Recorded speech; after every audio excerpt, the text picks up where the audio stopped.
Hi, I'm Harm Girding, and in this video I'm going to show you how to put on modular connectors or RJ45 connectors. I'm also going to go through a little bit on the wiring, troubleshooting, and testing side so that you have a good understanding of what you need to do to get a successful connection with those connectors. So what I have here is I have Ethernet cable, and what I'm going to do is I'm going to show you how to put the ends on this cable. In this particular video, I'm just focusing on the RJ45 and modular ends only. So what I need to do is talk a little bit about what you need to think of before you start. So the first thing is, when you're choosing your cable, we have some choices. So we have patch cable or solid wire cable. So patch cable is actually stranded and it will bend sharper, is a bit more forgiving, but also a little bit harder to actually put an end on. So you have to choose what cable works best for your application. On the other hand, if you put an end on a cable, for example, let's say you're mounting a camera on a wall and you want to put an RJ45 connector on the end of that, then often that will be solid cable. And in this particular video, I'm using solid cable. When you're actually doing it and you choose your connectors will be based on that. We have a choice between Cat 5e and Cat 6. In this particular video, I'm going to be putting on Cat 5e connectors. Cat 6 connectors, I will show them to you as well. There's a two-part connector, and I'm also going to show you pass-through connectors. So there's, in the industry right now, there's non-pass-through and pass-through connectors. I personally generally put on non-pass-through connectors, and I'll explain why when I get to the pass-through section. I'll explain the benefits and the problems that we've had with them, but they're perfectly acceptable to use with that. So the first thing you do is you grab your cable, and when you grab your cable, you have to decide, does it meet your requirements? And you may have rules to go with fire. Is it indoor? Is it outdoor? Does it have to be armored? Does it have to be shielded? All those particular items come to mind. So in this particular case, what I'm doing is I'm just putting on a normal modular end, and it will not be shielded or anything. It'll just be this most straightforward connector that we have. So first, I'm going to take the cable. I'm going to talk about stripping before I actually put the connectors on, and what some of the things are that we can do to make the stripping work. I have a number of tools to cut the wire. So for example, I have lineman pliers, which electricians very standard have. I have side cutters, which also work. They're a little bit smaller, and if you do a lot of data wiring, you may have something like this. I also have the baby tool. So most people in the industry probably wouldn't use this tool to do the cutting, but it's acceptable. The only thing you have to make sure is that you don't try to cut cables that are too heavy, because you'll actually damage the blade on a cutter like this if you cut outside of its capacity. Or if you're a telephone guy, maybe you use electrician scissors or telephone scissors, and you can see there's some notches on these scissors, and that's kind of how you can tell what they are. But people use these to do stripping, so and cutting as well. So I can easily cut through the cable, right, with a scissors, the side cutters, or any of the tools that I just showed you.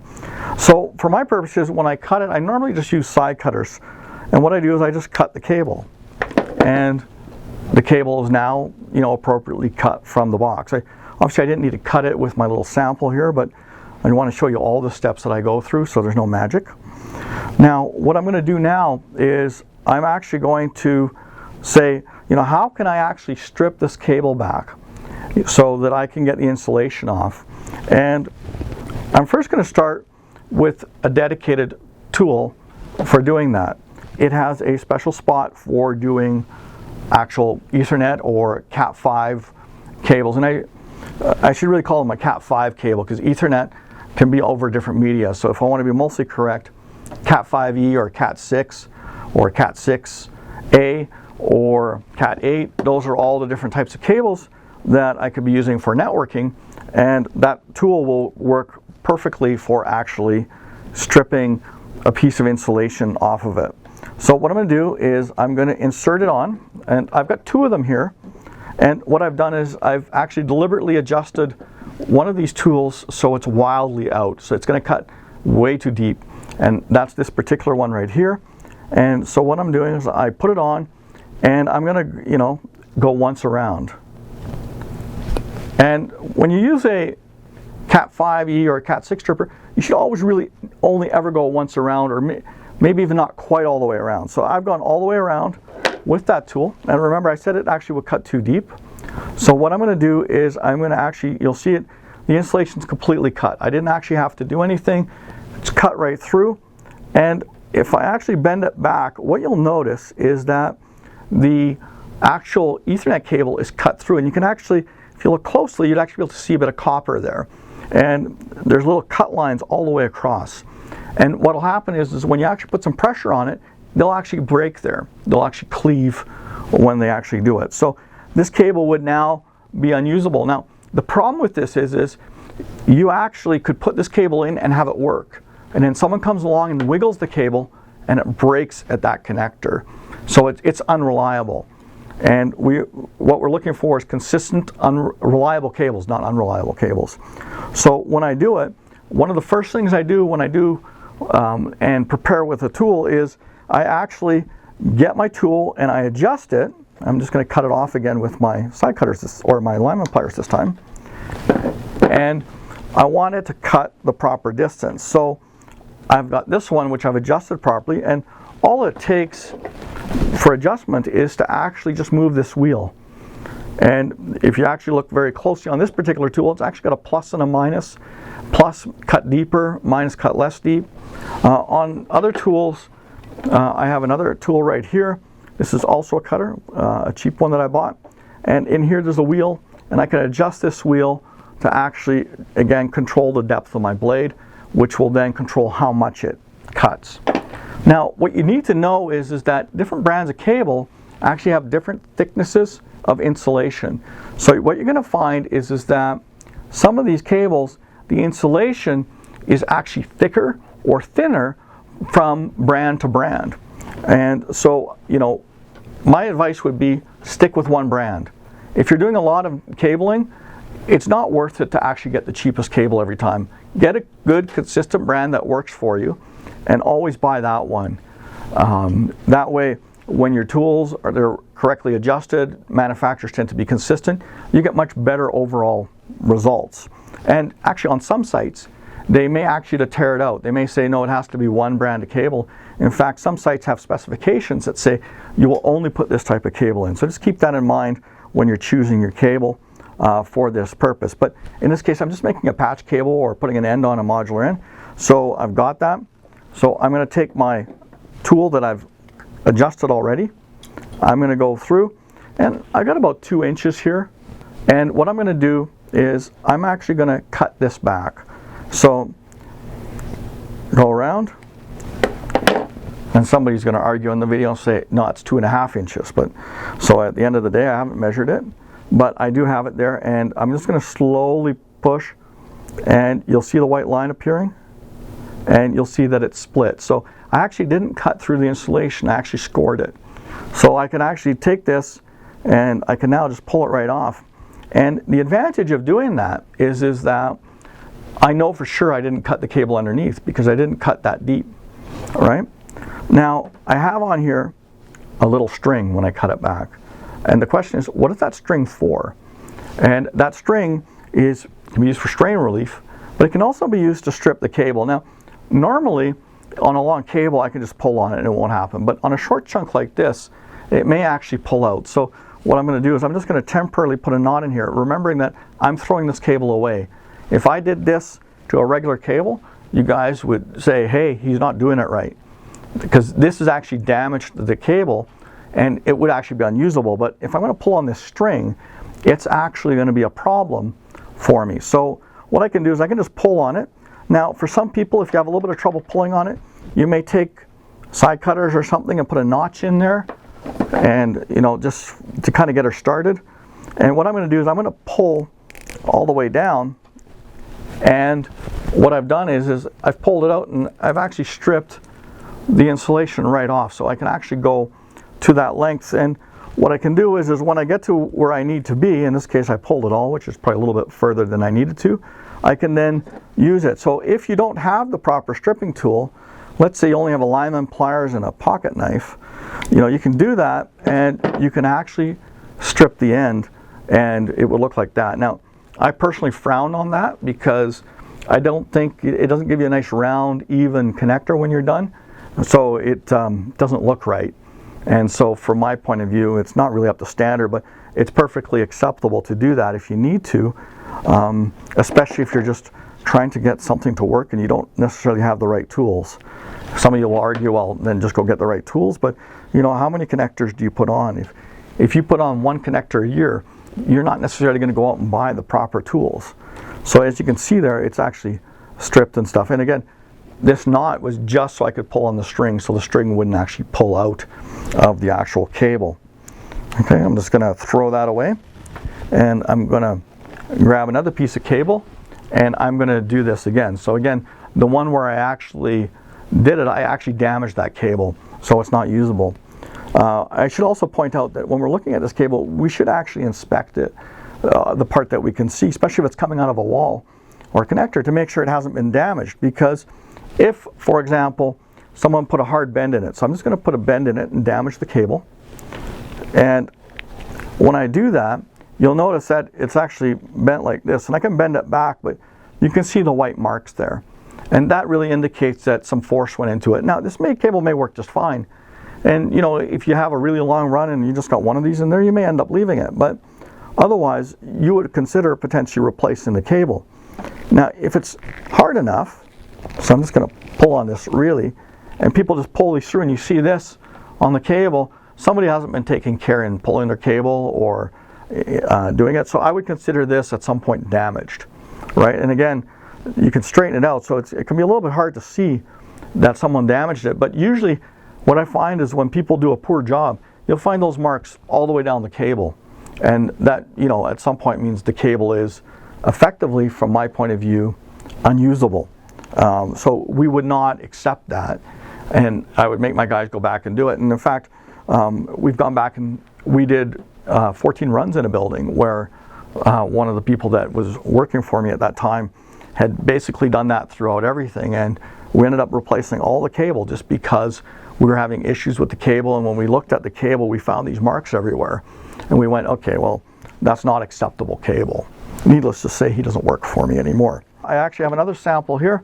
And in this case, if someone was to pull when you're inspecting your cable, look for stuff like this as well, right? So what you have here is this cable was scraped along a hard metal surface, maybe a stud. It's pretty sharp. And what happens is it just strips the insulation away. And in fact, in this case, you can actually see copper underneath here. And again, it may work, but it may not work consistently over time, or it may actually be broken. And if you test this, what will happen is you'll look at it and you'll find that, in this case, the orange here, maybe it's broken inside, right? Or maybe only half the conductor is actually there. So maybe it works, maybe it doesn't. But from this point of view, this should be cut out and replaced, which is not as easy to do as it sounds, because on a patch cable, it's one thing, but if it's coming out of a wall, you may have to replace the whole run. You are, by standard, not allowed to put splices in the wall. And I like to say we follow electrician rules, which is electrician rules are basically any splice point that's anywhere has to be accessible after the fact. So it can't be behind a drywall wall. It can't be somewhere where you can't see it or work with it. Because what happens if you have trouble with that connection in the long run, and how do you troubleshoot it? You'll end up saying, oh, the wire's broken. Maybe somebody put a screw through it when they were doing that last renovation. And you'll end up replacing that cable, which means it's someone else's problem, but it's not really the proper way to fix it. So anyway, I've got my chunk of cable here, and I'll look at it. And what I'm going to do is I'm going to, kind of following my own rules, I'm going to go to where I did the last damage to the cable. I'm going to cut that off, and I'm actually going to throw that away. So the piece that I had all the white marks on, I'm actually going to take and toss.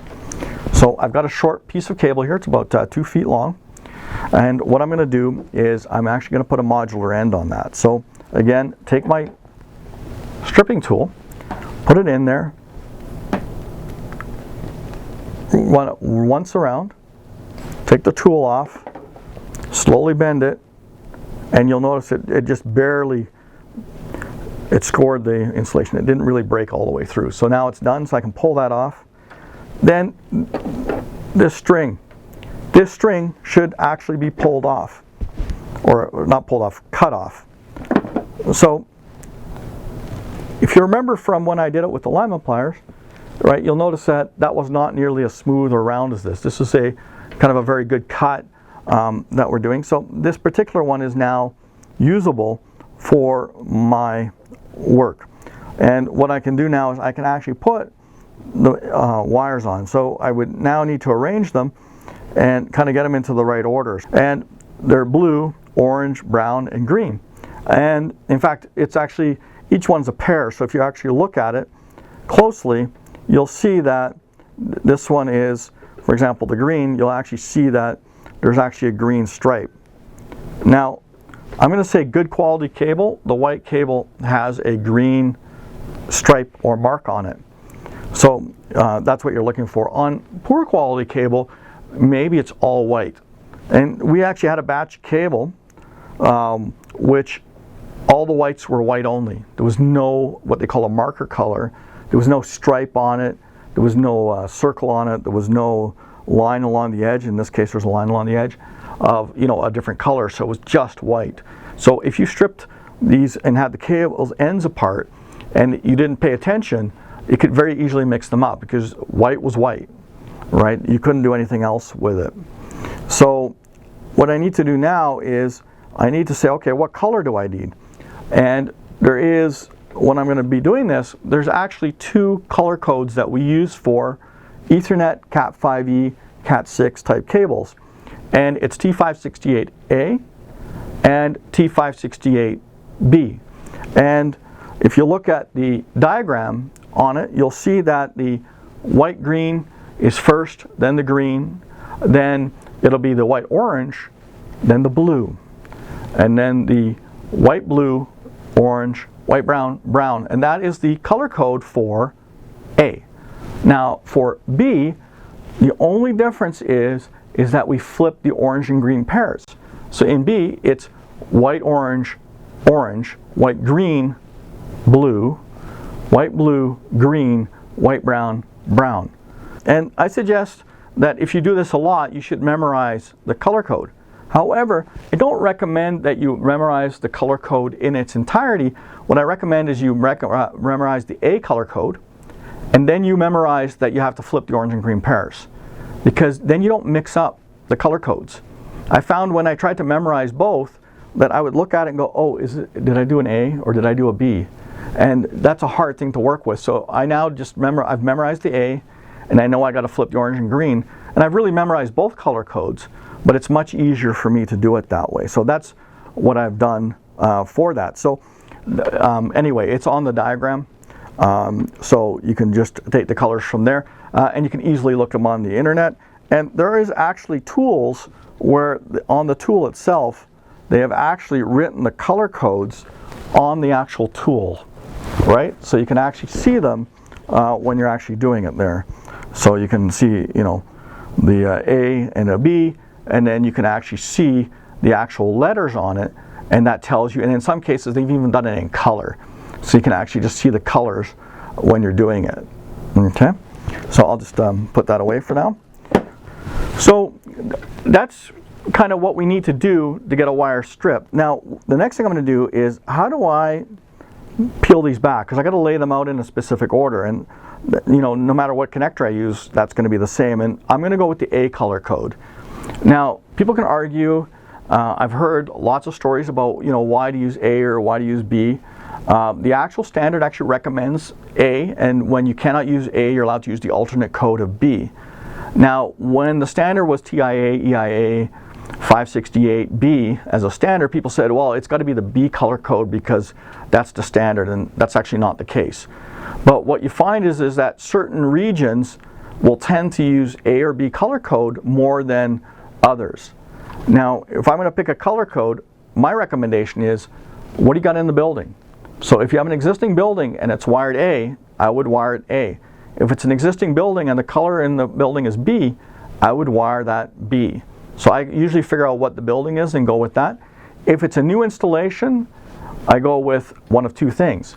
What if the client has a specification and the client specification says it must be B? Then I would do B. I'm going to do what the client wants for that. There's no negative for B. B or A is not better. In fact, if you make a crossover cable, it's A on one side and B on the other side. I've chosen to do A. The US DoD apparently says they only accept A. All right? Now, someone's always going to point out that I'm wrong with that, but that's actually what the specification that I found said at that time. But you know, so it'll vary, and people say it's one or the other. But my purposes, my class, I'm A, right?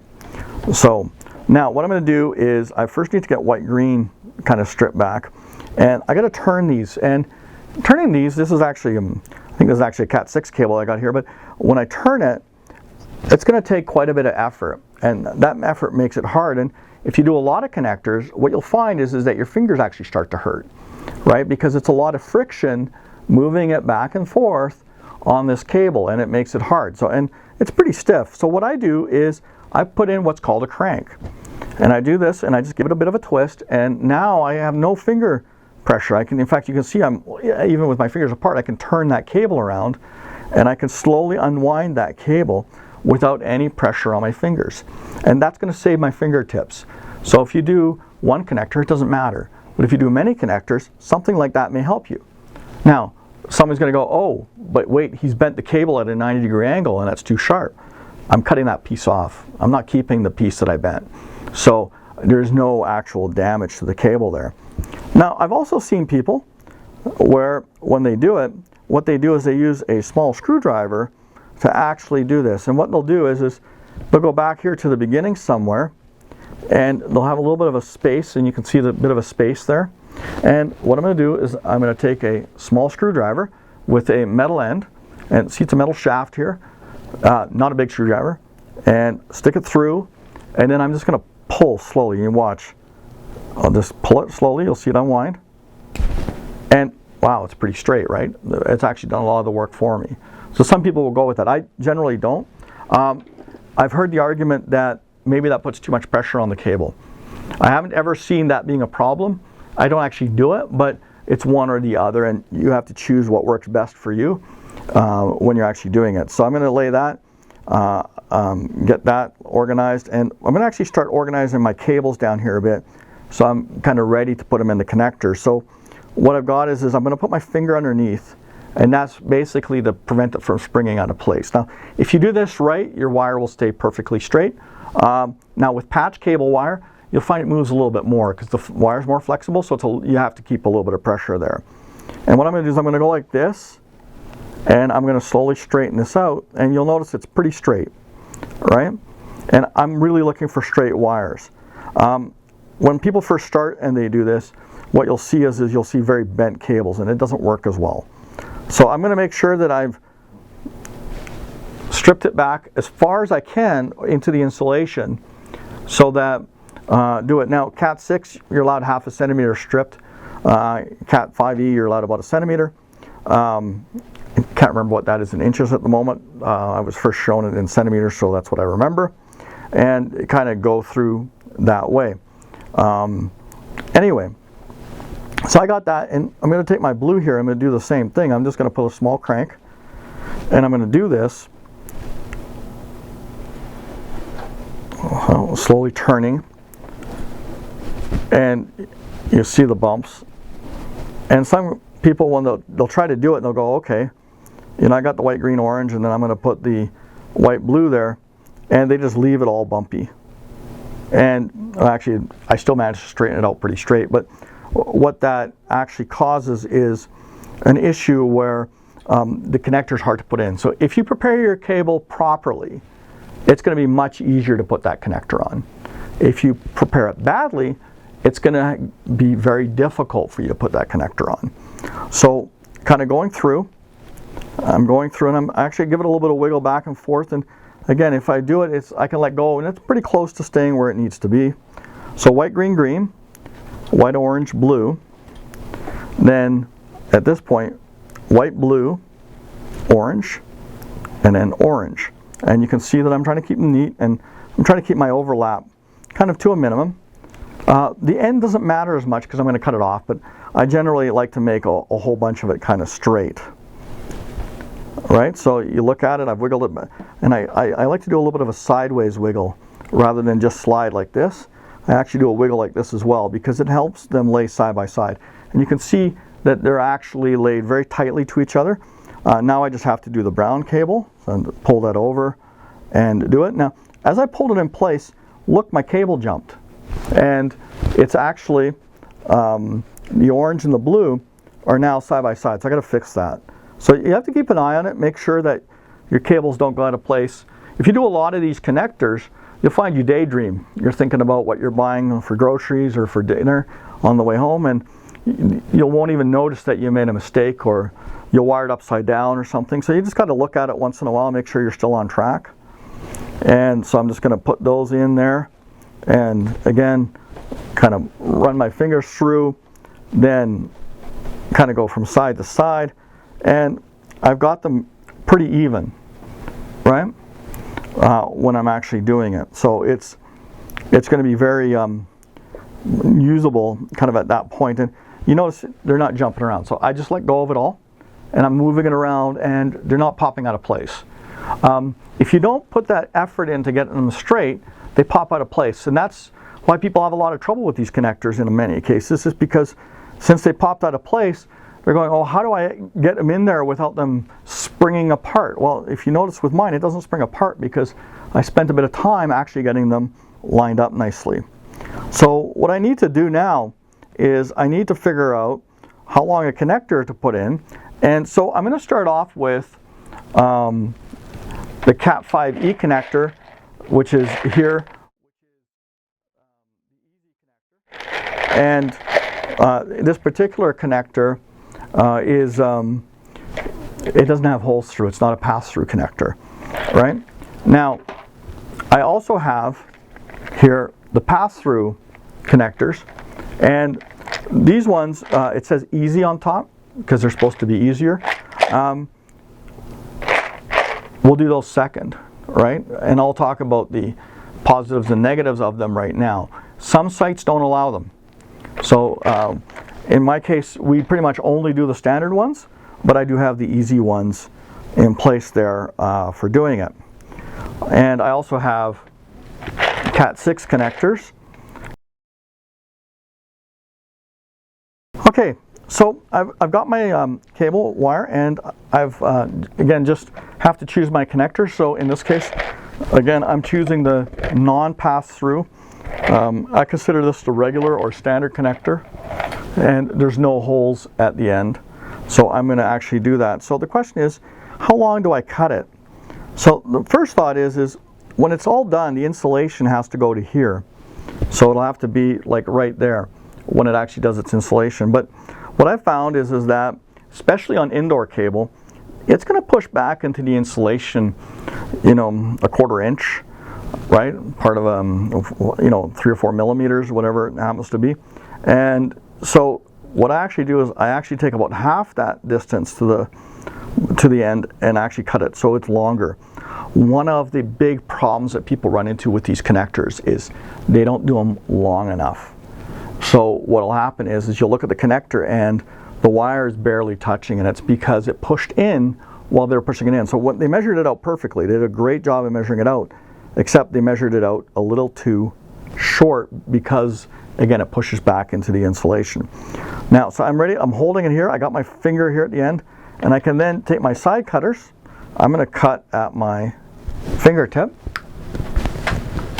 You can see that it's kind of a little bit longer than it needs to be because, you know, here would be the length.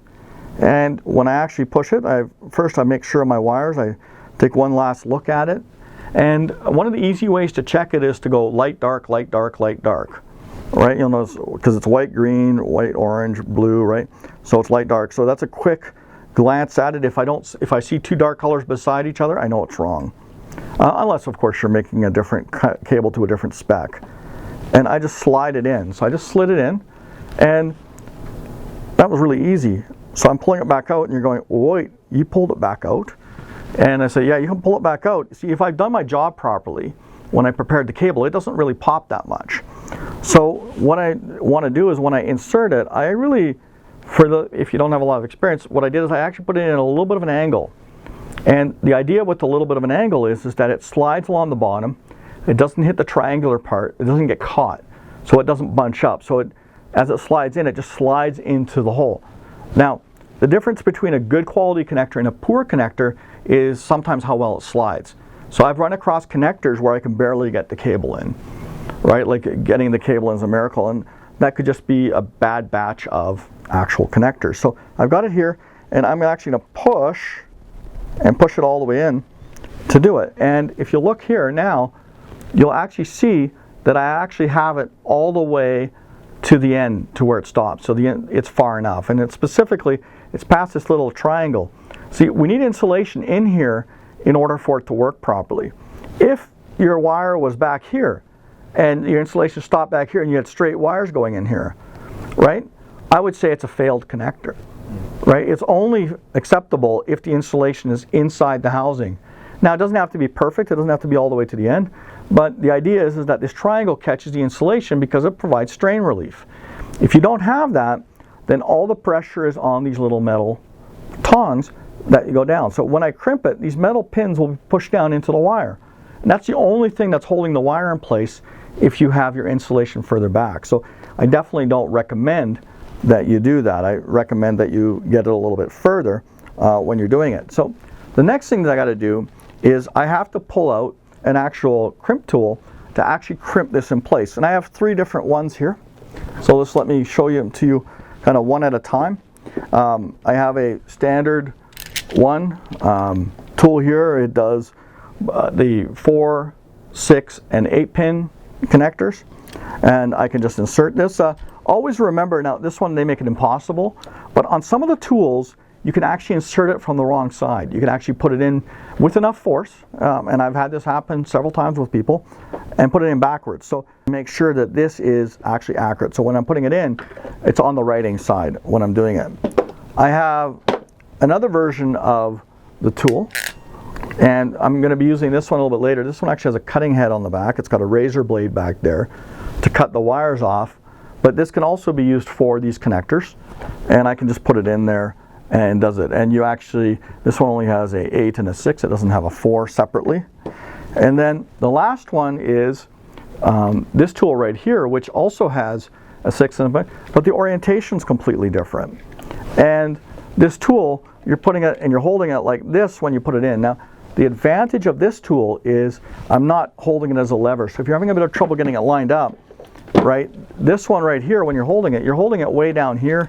And in fact, this grip is so open that people with small hands have trouble actually closing it, right? So you have a hard time actually getting this closed. Like once you get it far enough, it's okay. So people sit there and they shake and then they pull the connector partly out. So they may have trouble with that. So it works, and it's nothing wrong with it. It's a high quality tool. But I kind of like this sideways ones, which kind of the newer way of going. And I'm just going to insert this in here. And what I'm going to do then is I'm actually going to crimp it. So now normally I just let go of it, right? So that you can see it's still going good. But I always tell you, normally you should maintain a little bit of pressure. Not a huge amount, but a little bit of pressure when you're doing it. And then what I'm going to do is I'm going to actually compress it with my hand, right, and crimp that connector on. So I'll pull it out. And if you look at it, the metal tongs have now gone down, and in fact, if you looked at the end on the teeth are all down, right? Now, we can have good quality tools and poor quality tools, right? In a poor tool, maybe the metal's too soft, maybe all the pins don't go down. So I've actually had ones where literally it looks like a half moon, where the inner ones are all down and the outer ones are not down. And those ones, we discovered them when they would fail a month down the road. You'd unplug it, plug it back in, it would work for a little bit, right? So it was slow, it's just a poor connection when it's doing it. But that's a pretty good connection. And if you look at it, you'll see that the triangle actually went down on the cable, did a great job of doing that, and it's about the right length. So I would consider this an acceptable connection.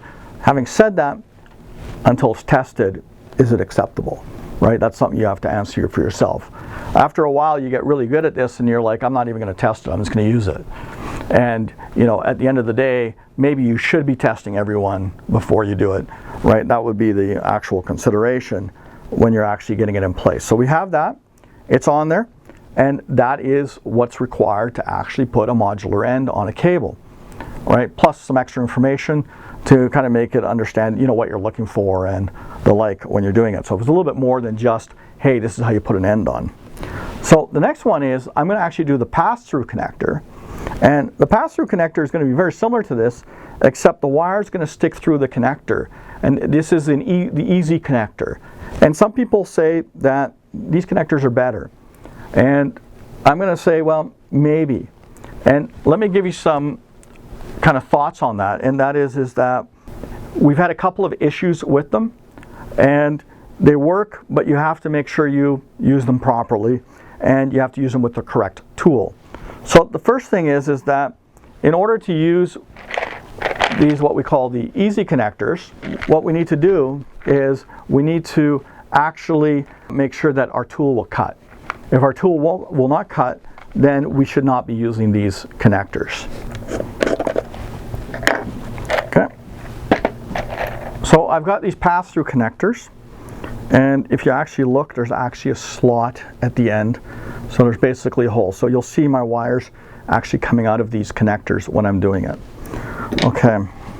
So first thing I'm going to do is I'm going to strip the wire. And if you haven't seen that before, in the earlier part of my video, if you jumped ahead, I actually go through this process and how to adjust it and everything else. So let me do that and go through, and it barely breaks the insulation. So it's a nice clean break, it's a nice cut.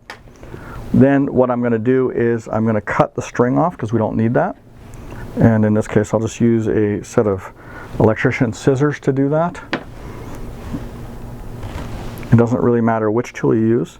I'm going to wire this with the A color codes. It's actually white, green, green, white, orange, blue, white, blue, orange, white, brown, brown.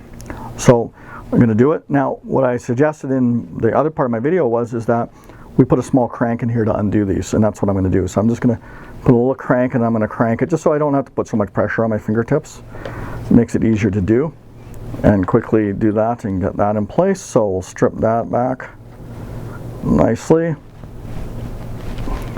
Right, get my wires nice and straight so you can see I did that. All right, and again, I went through that in the first part of the video, so if you want a more detailed version, just go back to the beginning of the video, because I have put some chapters in so you can skip ahead. All right.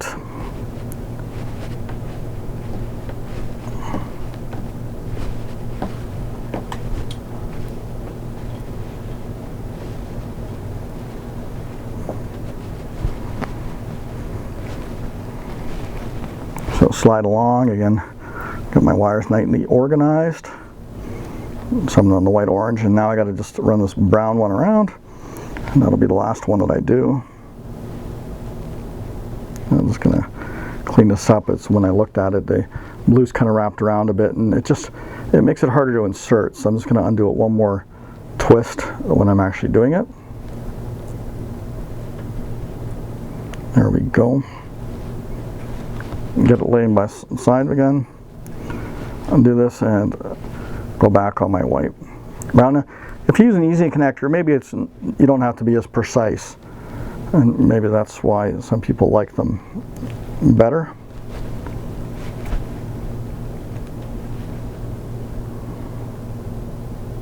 Oops, I shouldn't pull like that. I accidentally pull with my fingers, and I'm just going to go through here, and I'm just straightening this out, and I go left to right, you know, down, and what I'm trying to do is I'm trying to get it really straight. So when you actually look at it, you'll notice that my wire actually stays pretty straight. And again, so normally in the past with the other connector, I'd go, okay, let's measure it out, and I'll cut it right here, and it'll be the right length. And in this case, I don't have to do that because with an easy connector, I can go through. Now, the tips are pretty rough when you look at it, so you want to make your life a little bit easier. Just cut it way down the road. So I'm just going to take a side cutter here, and I'm just going to cut it Now I'm holding the connector, opening towards me, pins up, tab down. Slide it through, and wow, look, they came right out of the connector when I did it. So I can actually insert it, and I can get that installation to the, you know, perfect spot. And I can even look afterwards and go, okay, white, green, green, white, orange, blue, white, blue, orange, white, brown, brown. So I know they're in the right spot, and I can now use my crimping tool to do this. Now, if I was to grab this crimping tool and do it, there's no cutting blade here. And so what will happen is these wires will be left over when it's done. And I've seen this before. And then what a guy will do is they'll take a scissor or a side cutter and they'll cut these off. And that doesn't work properly. So if you don't have the right tool, you shouldn't be using these, or like this, and cut them through, because I've actually seen or heard of switches where ports have died because the copper sticking out, and what it does is it actually will short out against the pins beside it, and then they leave it plugged in for a while. It actually can damage the switch, so you have to be very careful. It's also one of the reasons why some places don't allow it. There's also a couple of the tools, maybe they were clone tools of these out there with cutters, where they didn't do a good job of actually compressing it, and all the pins wouldn't be straight. So we ended up having to replace 21 cameras on light posts at minus 30 degrees Celsius, or between minus 20 and minus 30, for a client, because the tool that was used to originally put them in was like that, and we kept having problems and kept having problems, and eventually we just got to the point where we had to replace them, and we had to replace them now. And I had guys on lifts, on light posts, in winter, in the wind, for a week replacing these connectors. So at that point we said, you know what, we don't really want these connectors anymore.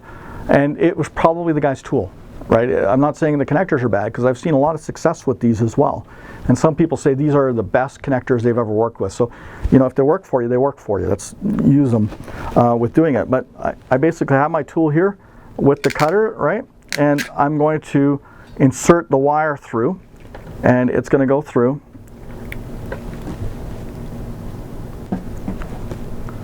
And the wires will all come out.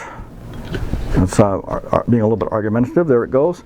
And you can see it just sticks right out of the tool. And there's actually a razor blade right there that it's going to actually cut on. So what I've got there now, it's in, and I'm just going to cut it off. And you saw the wires just falling right off, because that's the razor blade cutting them, right? And even this one, it was basically cut right through. And I pull it out. Just going to get the tab kind of right, and there we go, and it's in, and it is smoothly cut. If you try to cut that with a pocket knife, you're not going to get that kind of cut, right? Or even a razor blade, X-Acto, well, you probably injure yourself, then you have a health and safety problem. So I'm going to say that shouldn't be done. Now, I probably should have paid a little bit more attention. You'll notice that the triangle did actually catch it, but it could have been in just a little further. I could have just, before I actually put it, I should have probably given it one last push, and it would have been perfectly flush to the end. So very easy to do. So it is a bit easier to do than the standard or regular connector. So a pass-through connector or an easy connector is not necessarily a bad thing at all.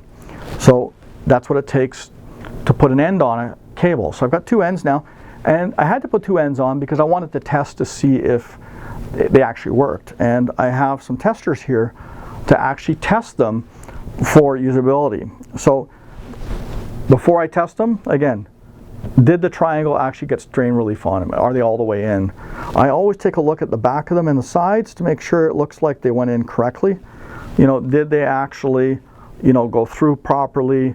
Are they done? So I do a visual check first.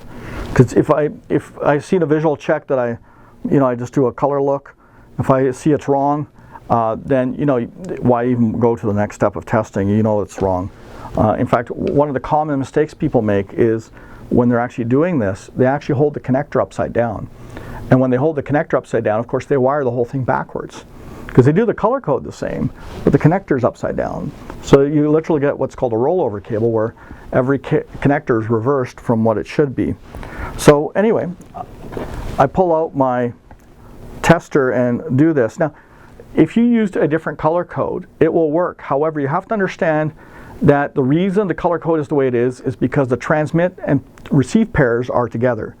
So if you mix up your colors at random, you're not going to get a good wiring because it's actually designed with a certain connection in mind. Now, this actually comes out, so this can be remotely at another location.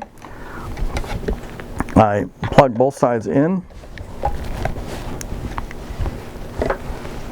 and what I'm going to do is on here I'm going to hit video, data, and then I'm going to go test. Alright, so the tester worked, and if you look carefully at the LED CD display, then you'll see that it's 1, 1, 2, 2, 3, 3, 4, 4. Now, what would it mean if I saw 1 and 3, for example? Right? Maybe I have a crossover cable, but 1 is actually the first position on the connector. So when I actually did these connectors and I had white, green on the far left, that is actually position number 1. So when you see a 1 on here, that is, so if you see 1 is broken, you don't have to look at all the colors. It's white, green. It's the first color. So they're actually in order on the connector. So for a tester, it's very important to know that.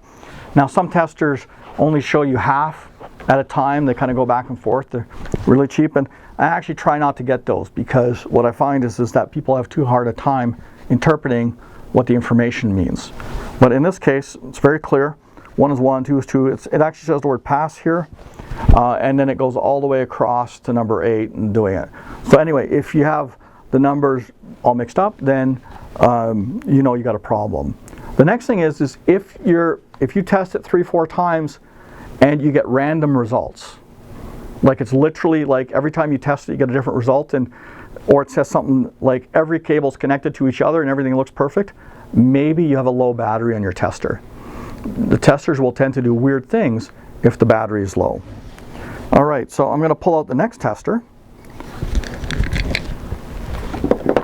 And this would be kind of a middle of the road tester that we're using.